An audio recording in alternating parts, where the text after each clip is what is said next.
कुबेरा हा जाई जते कैलासगिरी धरणी ते धरले ज्याची थोडी त्या पर्वतावरी जाई वेगे. तर त्यावेळेस त्या कुबेराला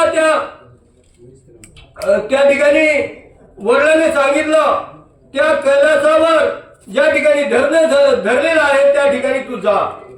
समस्त सहंगा सहित तो अवसावे तेथ लंका त्या झोळी त्वरित सुखे स्वस्त राहावे पुत्र. आणि त्या ठिकाणी तू राहायचं हे लंकेचा त्याग त्या ठिकाणी करायचा आणि त्या ठिकाणी त्या कैलासाच्या ठिकाणी कैलास पर्वतावर त्या ठिकाणी तू बिंदास राहायचं अशा प्रकारे त्या कुबेराला आपल्या पुत्राला सांगितलेलं आहे. कैलासगिरीची पाठारी मंदाकिनीची तिरी तो वसवावी नगरी सर्प सहपरिवारी राहणे तेथे.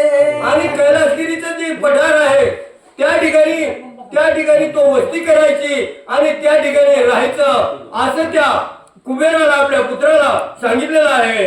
तरी त्या मंदाकिनीचे वर्णन करावे ऐसी मती नाही जाण जेचे होताची स्मरण पाप धारून जाते पळे. आणि त्या मंदाकिनीचं जे ठिकाण आहे तर त्या ठिकाणचं वर्णन फार अशक्य आहे कारण वेदशास्त्राला किंवा सगळ्यांना देवांना सुद्धा त्याचं वर्णन अशक्य आहे अशा प्रकारे सांगतात. जय मंदाकिनी देखता दृष्टी दया नराची पातके गिरी कपाटी लिंगित आहे सकळ सृष्टी वसवया ठाव पय नाही. आणि त्या मंदाकिनीचा